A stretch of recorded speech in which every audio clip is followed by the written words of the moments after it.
वजीर बन जाओ। उसने कहा ये भी नहीं हो सकता। कहा अच्छा चलो वजीर नहीं बन सकते तो कम से कम हमारे खजाने के खजांची बन जाओ। उसने कहा ये भी नहीं हो सकता।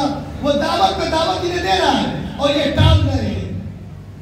तो एक जमाना ऐसा है का भैया चलो तुमको हम वजारत दे रहे नहीं दे रहे हो, तुम्हें खजांची बना रहे हो, हमारे बेटे को पढ़ाई दो। कहा आपके बेटे को पढ़ाएंगे भी नहीं।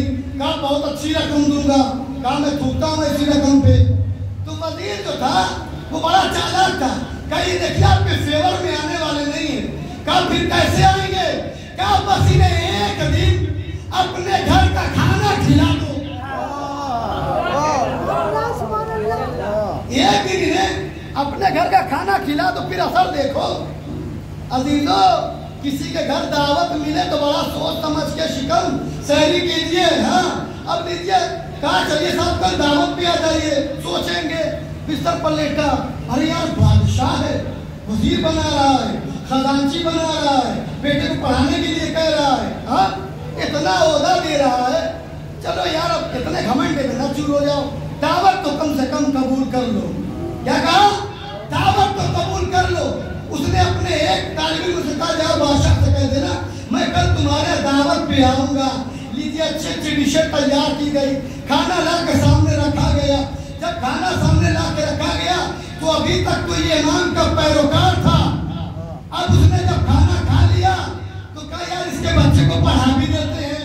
दूसरे दिन खाना खाया तो कहा यार खजांची भी बन जाते हैं। तीसरा दिन खाना खाया तो कहता भैया वजीर भी बन जाते हैं। खाना खाता गया, लालच बढ़ती गई, इमाम रज़ा के कत्ल का फतवा दे दिया। अरे कहाँ है आप? जो एक मर्तबा हराम खाता है वो चोरी करने पे आमादा होता है। जो बार बार हराम का खाता है इमाम के कत्ल पर तैयार हो जाता है। सलावत भेज दे।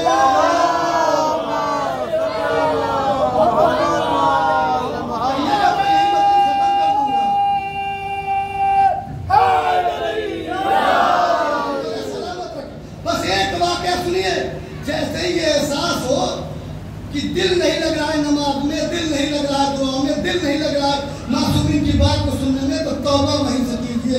यकीन मानिए शिकम में नजीस ग़िज़ा हराम ग़िज़ा चली गई है। देखिए माफ कीजिएगा, खाली कुत्ता और सूअर हराम नहीं है। शायद मेरा जुमला वाज़ेह नहीं हो रहा है। सिर्फ और सिर्फ कुत्ते और सूअर का गोश्त हराम नहीं है। हराम पैसे से खरीदा हुआ बकरे का गोश्त भी हराम है। न जाने क्या हो गया, हाथों के बांध के बैठे, जबकि हमारे यहाँ हाथ खोल के इबादत की जाती है।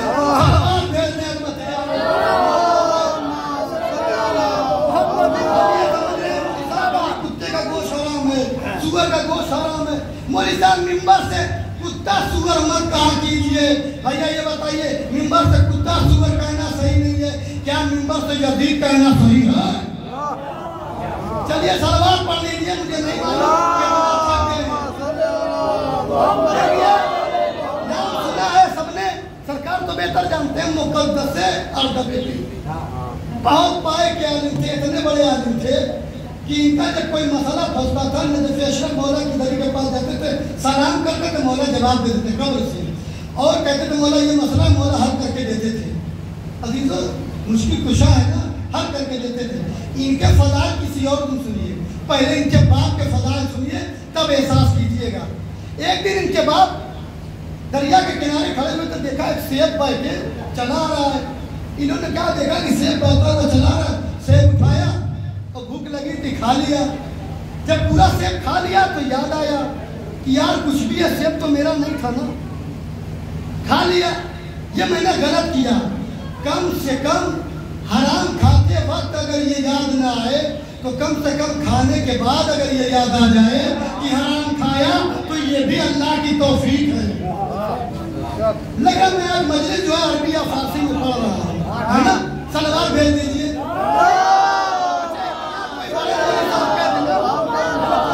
मार लब्बैक या हुसैन और नारे हैदरी सब लगेगा, लेकिन हम लोगों को तो लोग ऐसे ही हवा में खाक देते हैं। और यही सब वजह होती है जब दाद नहीं मिलती है और ये सोशल मीडिया पे जाएगी मौलवी साहब अशरा दिला दीजिए, बेटा वीडियो भेजो। वीडियो जब भेजी जाती है हमारे लोगों को पसंद नहीं है। क्यों?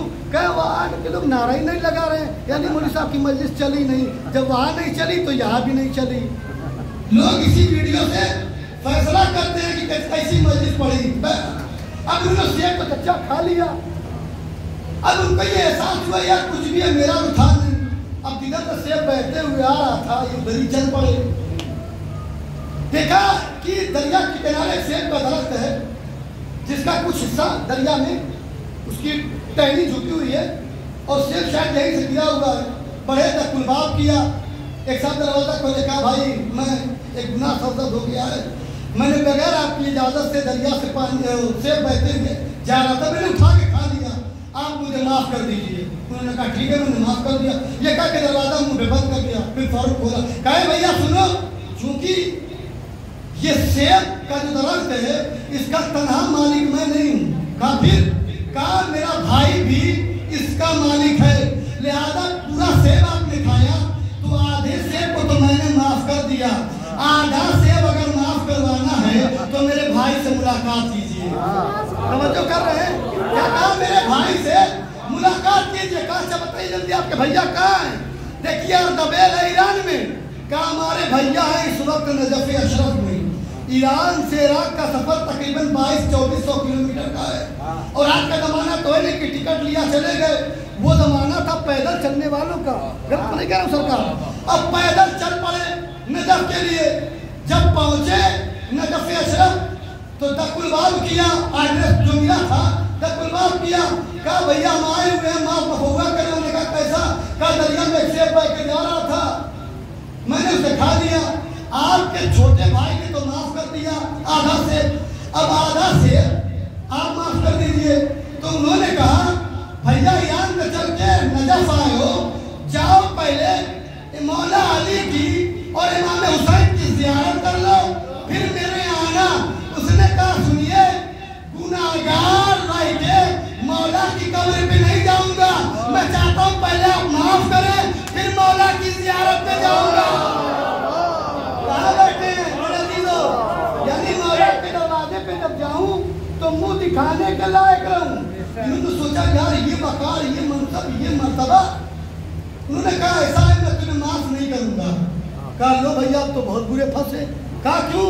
मौला की ज़ियारत नहीं कर रहा हूं इसलिए। कहा नहीं, एक शब्द में माफ करूंगा। कहा क्या? कहा आपको मेरी बेटी से शादी करनी पड़ेगी। उन्होंने कहा कोई बात नहीं भाई, बेटी है चाहे जैसी भी है शादी कर लेंगे, वरना वो एक से कब्र में परेशान करेगा, बरज़ख में परेशान करेगा, पूरे सिरात में परेशान करेगा, महशर में परेशान करेगा। कहा मैं शादी करने के लिए तैयार हूँ। कहा इतना जल्दी उतावले ना हो, मेरी बेटी आंखों से अंधी है। इन्होंने कहा लो भैया। कहा चलो यार वरना ये माफ नहीं करेंगे तो यहीं से कब्र में परेशान, बरज़ख में परेशान, महशर में परेशान करेगा, मैं तैयार हूँ। कहा बहुत जल्दी हो रहे हो, मेरी बेटी कानों से बहरी भी है। कहा लीजिए साहब दो है। कहा ठीक है साहब तैयार। कहा सुनो मेरी बेटी जबान की गूंगी भी है। तो फिर सोचा यार वही से कब्र में भी परेशान करेगा, बरज़ख में भी, महशर में भी। कहा तैयार हूँ। कहा सुनो मेरी बेटी पाँव से भी माजूर है। अच्छा मैं होता तो कहता सरकार अब बचाई क्या है? हौसला एक ऐसी हम क्या है रिश्ता अपने भाई का मैं देखने जाऊं, लड़की को चला के हमारे पास देखेंगे, बैठा के देखेंगे, बुलवा के देखेंगे, सुनवा के देखेंगे। 10 का नोट दे के बैठिए कौन सा नोट है ताकि आँख का भी मुआयना हो जाए, है ना? लेकिन वहां देखिए एक से और हालत क्या है? कबूल है भैया कबूल है। क्यों? एक से बर्बाद करके रख देगा, हमारा पोते तो भैया बच्चा ही क्या है। लेकिन उन्होंने कहा मुझे कबूल है, लीजिए अक्ल हो गया नजफ़ अशरफ में। अब ये पहुंचे। अच्छा जब दुल्हन पता चल जाए कि बड़ी खूबसूरत है बहुत माजरत के साथ, तो शबे विसाल हुजरे में जाने में बड़ा दिल करता है। लेकिन सोचिए कोई यहाँ कमारा बैठा उससे कहा जाए तुम्हारी बीवी लेगरी है, अंधी है, बहरी है, गूंगी है, तो भैया हुजरे में जाने की बात तो दूर, वो दूल्हे वाला जोड़ा भी नहीं पहनेगा।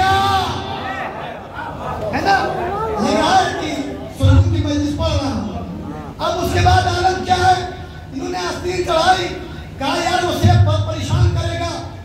पहुंचे हुजरे में, जैसे ही हुजरे में पहुंचे दुल्हन ने कहा सलामुन अलैकुम।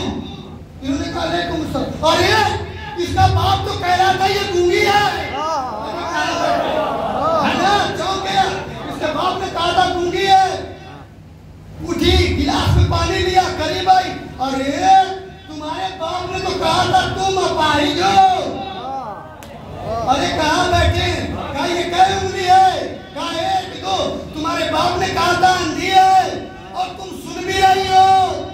तो कहा बिल्कुल मेरे बाप ने जो कहा था वो सच कहा था। अरे कहाँ बैठे हैं? मेरे बाप ने जो कहा था सच कहा था। कहा फिर मैं तो उसका उल्टा पा रहा हूँ। कहा सुनो, मैं आंखों से अंधी हूँ, मैंने आज तक किसी नामहरम को देखा नहीं। मैं कानों से बहरी हूँ, किसी की ग़ीबत सुनी नहीं। ज़बान से गूंगी हूँ, किसी को बुरा कहा नहीं। पाँव से माजूर हूँ, बाप की इजाजत के बगैर कभी घर से कदम नहीं निकाला। तो कहा जब ये कमाल तुम्हारे अंदर थे तो तुम्हारे बाप ने मुझसे शादी क्यों की? कहा तुम आए नहीं हो। दरअसल मेरा बाप रोजाना जाता था नजफ़ी अशरफ मौला केरम में, कहता था मौला मेरी बेटी बड़ी बाकिरदार है, जैसी मेरी बेटी है वैसा ही दामाद देना। तुम सेब माफ मफौवा करवाने नहीं आए हो, मौलाए कायनात ने तुम्हें मेरे पास भेजा।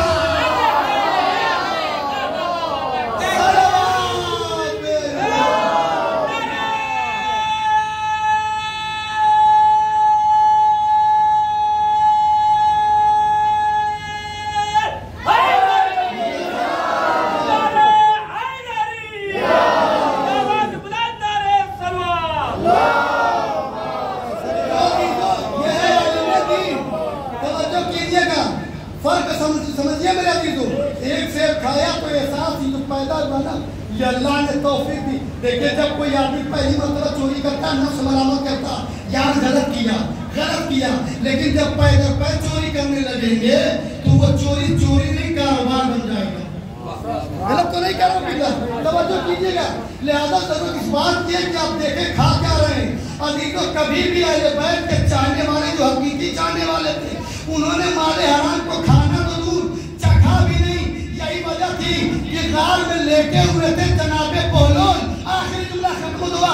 अगर जुमला पसंद आ जाए तो इतनी बुलंद आवाज से सलवात बता दीजिएगा कि तबीयत मेरी जो है अकारत महसूस हो रही है, सुवारत हो जाए, ये मेहनत सुवारत हो जाए। सोए हुए थे बोलोल, कहाँ गार में खंडर में खाना लेके पहुंचा दरबारी मामून का। कहा मामून ने यह पकवान भेजा है, बोलोल खा लो। बोलोल ने देखा, कहा मैं नहीं खाता। कहा खा लो, बादशाह ने भेजा है। कहा वो जो कुत्ता बैठा है उसे खिला दो। बोलोल जानते थे मैं खाऊंगा, फिक्र बदल जाएगी। कहा वो जो बगल में कुत्ता बैठा है उस कुत्ते को मामून का खाना खिला दो। कहा बादशाह का खाना कुत्ते को खिलाऊं? बोलोल ने कहा धीरे बोल, धीरे, अगर कुत्ता सुन लेगा तो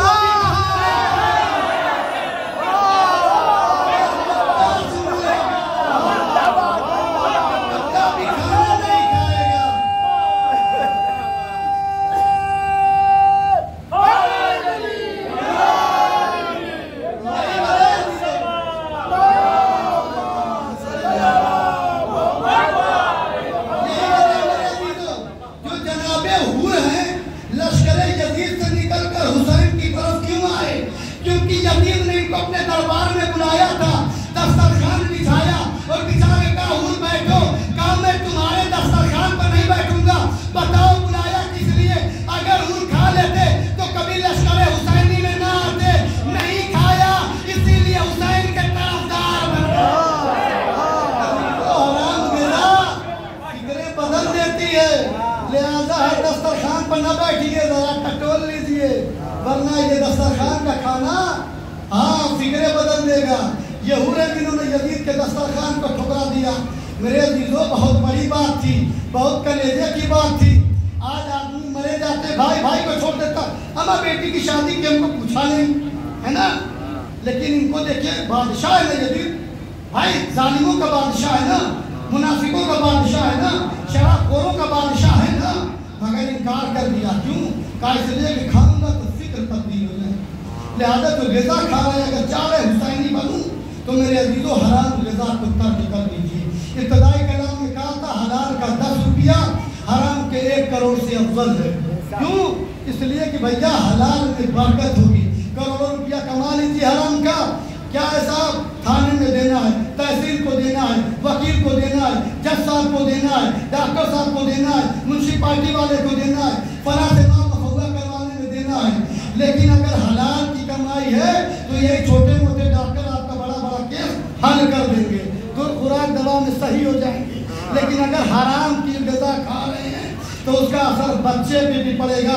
आप पे तो माशाअल्लाह पड़ ही चुका होगा, मुझ पे तो पड़ ही चुका होगा। लिहाजा हमारे लिए ज़रूरत इस बात की है कि हम जो ग़िज़ा मुंतखब करें वो हलाल की हो। मेरे अजीजों, यही वजह कि करबला में इमाम हुसैन ने फिर वही सुना, क्या कहा? तुम्हें मेरी बातें इसलिए पसंद नहीं आ रही हैं कि तुम्हारा शिकन माले हराम से भर चुका है। बस मेरे अजीजों, खत्म कर दिया। तो हुर ने दावत का इनकार किया। यही वजह है कि जिस हुर ने इमाम हुसैन को करबला में जो हुर घेर के लाया था, वही हुर जब उसने उसके कानों में अल-अताश की सदाएं जाने लगी तो हुर तड़प गया और रो रो के कहता है कि मैंने गलत किया। शब आशूर हुर के कानों में एक आवाज आ रही थी, हुर मेरे हुसैन ने तेरा क्या बिगाड़ा है? हुर मेरे हुसैन ने तेरा क्या बिगाड़ा है? ए हुर तुझे पता है मेरा हुसैन 3 दिन का भूखा प्यासा है। ए हुर तुझे पता है मेरा पोता अली अकबर 3 दिन का भूखा और प्यासा है। झूले में मेरा अली असगर 3 दिन का भूखा और प्यासा है। बड़ी कर्म के हालत में जनाब हुर ने रात गुजारी। जब सुबह हुई बेटे को पास बुलाया, गुलाम को पास बुलाया, भाई को पास बुलाया, सबको बुला के कहा हुर कहते हैं गुलाम जाओ, मैंने तुम्हें आजाद किया, मैं जा रहा हुसैन के लश्कर में शामिल होने के लिए।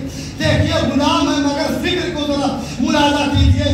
उनका गुलाम कहता है वाह, जब तक आप जहन्नम जा रहे थे, साथ लेके जा रहे थे, अब मौला जन्नत जा रहे हो तो मुझे छोड़ के जा रहे हो। भाई से कहा तू भी आजाद जा, जाना चाह चला जा। बेटे से कहा माँ के पास चला जा। एक दिन तो सबने ये कहा, बेटा आगे बढ़ा, कहा बाबा क्या मेरी जान अली अकबर पे कुर्बान होने के काबिल नहीं? मरहबा मेरे लाल सीने से लगाया। अब लीजिए सुबह आशूर जनाब हुर खैमे से अपने निकल रहे हैं, काहे के लिए? ताकि हुसैन से चल के माफी मांग ली। अदा धर्म में करबला जैसे निकले इतने गैरतमंद थे, कहा मेरे लाल मैं इमाम हुसैन के पास कैसे जाऊं? उन्हीं को तो घेर के मैदान करबला लाया था। एक काम करो, मेरे हाथ पसे पुष्ट बांध दो और मेरी आंखों में पट्टी बांध दो ताकि मैं हुसैन के पास जाऊं तो मैं मौला से माफी का तलबगार हो सकूं। लीजिए आंखों में पट्टी बांधी गई, हाथ पसे पुष्ट बांधे गए। उधर इमाम हुसैन ने जब ये मंजर देखा कि हुर आ रहे हैं, बस इमाम हुसैन कुर्सी से उठ खड़े हुए। आवाज दी भैया अब्बास करीब आओ, आवाज दी बेटा अली अकबर करीब आओ, सैयदे सज्जाद करीब आओ। सबको बुलाया, आवाज दी भैया अब्बास आप हुर के भाई का इस्तकबाल कीजिएगा। बेटा सैयदे सज्जाद आप हुर का इस्तकबाल कीजिएगा। बेटा अली अकबर आप हुर के बेटे का इस्तकबाल कीजिएगा। अब्बास ने कहा हुर के गुलाम का कौन इस्तकबाल करेगा? हुसैन ने कहा हम दाएं फैलाए हुए खड़े हैं हुर के गुलाम का इस्तकबाल करने को। में क्या बोला? हुर जैसे ही करीब आया अपने आप को हुसैन के कदमों में गिरा दिया। मौला मेरे लिए कुछ गुंजाइश है। इमाम हुसैन ने कहा हुर तेरी माँ ने तेरा कितना अच्छा नाम रखा है। हुर तू दुनिया में भी आजाद है, आखिरत में भी आजाद है।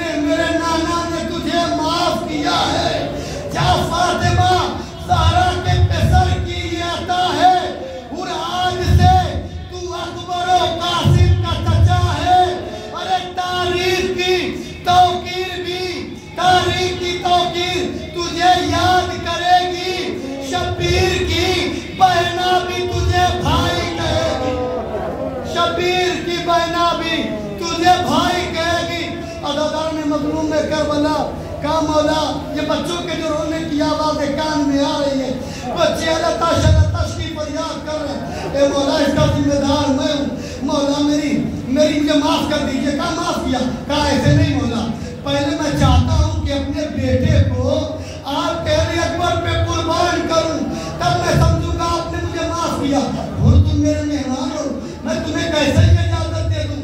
तुम आगे यही काफ़ी है क्या है हुर? तुम अपने जवान बेटी की मैयत का दाग अपने सीने पे बर्दाश्त करता होगे? हाँ का हंसी खुशी सह लूंगा। इमाम हुसैन ने सर को झुकाया। जनाबे हुर ने अपने बेटे को घोड़े पे सवार किया। जनाबे हुर के बेटे का नाम रवायत में अली बताया गया है।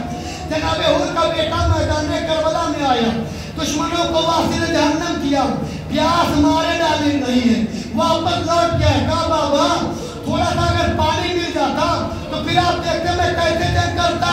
जैसे ही अपने पानी का नाम आना था, हुर ने अपने बेटे के मुंह पे हाथ रख दिया। कहा बेटा खबरदार, तुम तो एक दिन के प्यासे भी नहीं हो, मगर जरा झूले में देखो, 6 महीने का अली असगर है, मछली की तरह मुंह खोल रहा है, बंद कर दे रहा है, जरा उसकी प्यास को देखो। मजलूम करबला अब उनका बेटा घोड़े पे सवार हुआ, मैदान करबला में गया। लीजिए हुर ने अपने बेटे से क्या कहा मालूम है? कहा बेटा जब घोड़े से गिरना ना तो मौला हुसैन को आवाज न देना, मौला 3 दिन के प्यासे हैं, मुझे आवाज देना, मैं नहीं चाहता मौला को अतियत हो। अतीतों जब हुर का बेटा गिरा घोड़े से, आवाज दी बाबा मेरी मदद को आइए। जनाबे हुर बाप की मैयत पर गिरते पड़ते पहुंच रहे। जब करीब मैयत पहुंचे तो क्या देखा? मुझसे पहले सारा का लाल पहुंचा हुआ है और सारा बपोसा ले रहा है। अजब नहीं हुर कौम के कहा अरे कहीं गुलाम की मैयत पे कोई आका आता है, मैं कहूँगा अरे ये मंजर खुद देख लो मसावाद का। हुसैन ने कहा खबरदार, कहा कहीं ऐसा भी होता है, ये उनका ऐसा भी होता है कि कोई बाप बूढ़ा अपने जवान बेटे की मैयत पे आता है। मैंने हाथों को जोड़ के कहा मौला अरे आपने क्या जुमला कहा? अभी थोड़ी देर बाद अली अकबर का लाशा उठाने खुद ही मैदान करबला में आएंगे। बेटा अरे सीने पे बच्ची की अंगली खाए हुए एड़ियां रगड़ रगड़ के आवाज दे रहा हूँ, ए बाबा मेरी